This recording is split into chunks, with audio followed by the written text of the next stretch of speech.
George Jackson younger, and like reading him, he just like when you read him, it's just like it's just so urgent. It's like, man, we need to get free now. And just with the Black August celebration, how do you see the centrality of like armed revolution and sort of like celebrating Black August? Both like for, yeah, I guess, I don't know who I would like to ask that to specifically.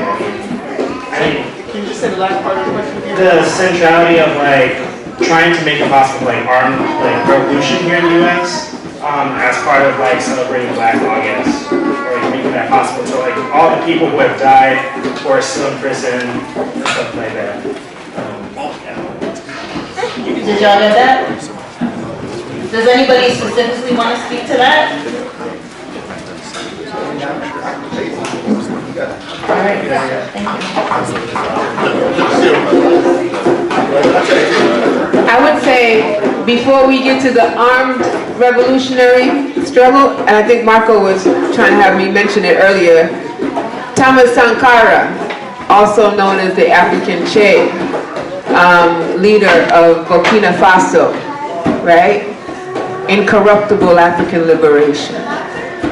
He said, you give a gun to a person without political education, you make them an assassin. So it's the political education that is fundamental.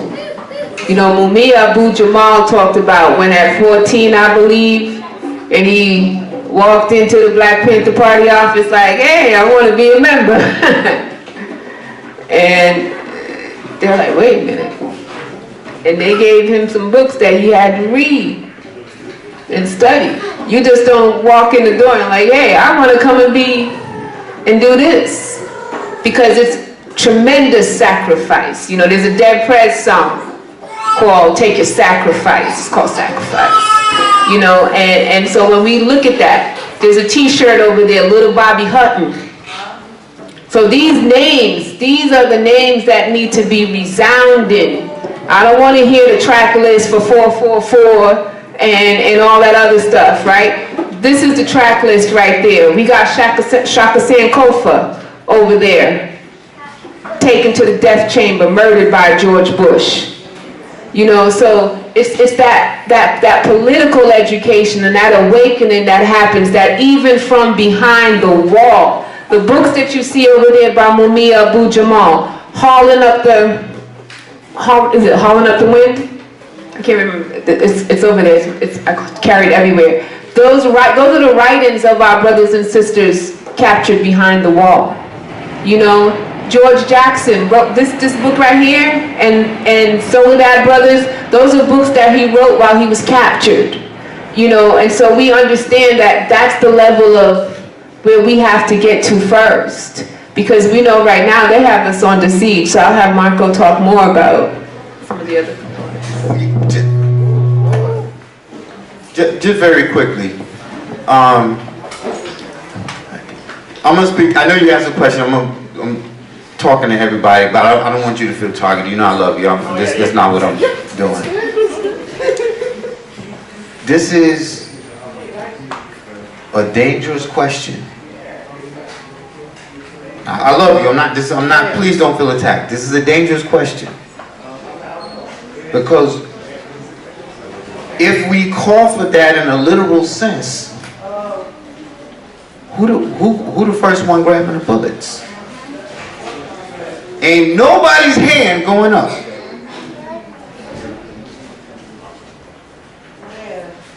The Haitian Revolution took well over a decade, 13, 14 years long. Some scholars even stretch it further.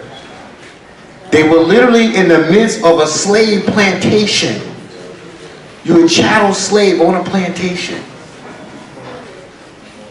What you do to get free depends entirely upon the situations, circumstances, and conditions that are facing you in time, in space, and in place. If you Denmark Vesey, if you Nat Turner, if it's 1830, 1750, what you do is different than what you do in 2018. Now we talk about the civil rights movement in the beloved community. Voting Rights Act, Civil Rights Act. How did those activists, when they got in jail, get out of jail? How come more of them didn't get killed? I'm gonna tell you how. Black landowners in Alabama and Mississippi, in some cases, folks who had bought land from their former slave master, stretching back generations, owned their land. They took the deeds and posted bonds to activists who came from the north and were going to register people to vote and would get arrested because they owned their own land. You ever had a revolution and we ain't got no land?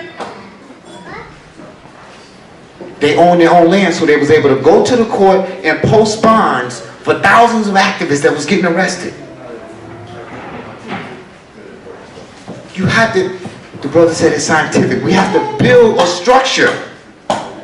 It's very, very dangerous, and I would argue, and I'm speaking for myself, I would argue the most reactionary thing you can do is to run out and say, oh, we're going to have armed revolution. Who gonna fire the first shot? Ain't nobody moving. I say, okay, all right.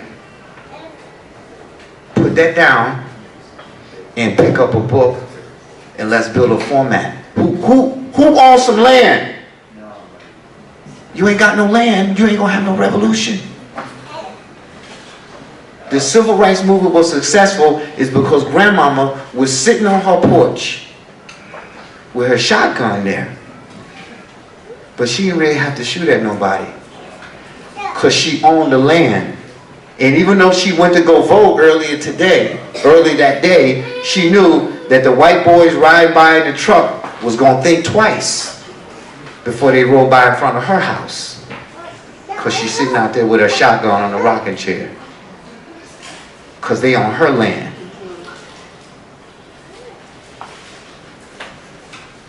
We got to think.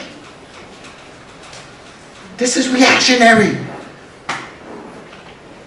If you in Haiti and it's 1790, you might have to get the sugarcane knife. I'm gonna just keep it real.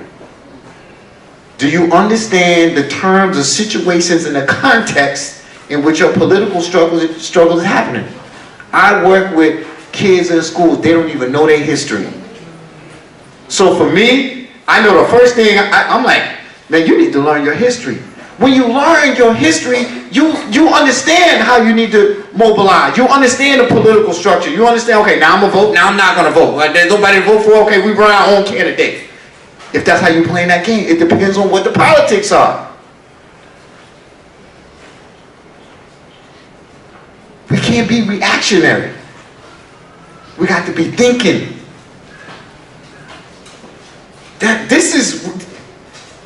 That's your tool. And I'm going to say this and I'm going to put the mic down, because what's happened is that these black political struggles, the things that we see the brother been talking about historically, that stuff gets sensationalized in white audience today, and we look back on that and we see that on the film, ooh, that brother was bad. They standing out there in front of the courthouse with the shotgun. We see Angela Davis. Man, that was a real damn prison she was in. This is not nothing to play with. Don't sensationalize black struggle, black life. Stop. This is not glamorous. You see that on the film. Ooh, man, they was cool. They was radical. They was down. Man, come on now. Don't do that to our culture. Well, my young angel put in the poem, she said, I am the hope and the dream of the slave. Somebody else was imagining your freedom. And they had to do what they had to do just to keep you alive long enough, generationally. This is not you. I'm not talking about you. I'm just saying, we just talking. Don't sensationalize. This real. I hope nobody don't gotta shoot nobody. What's our context?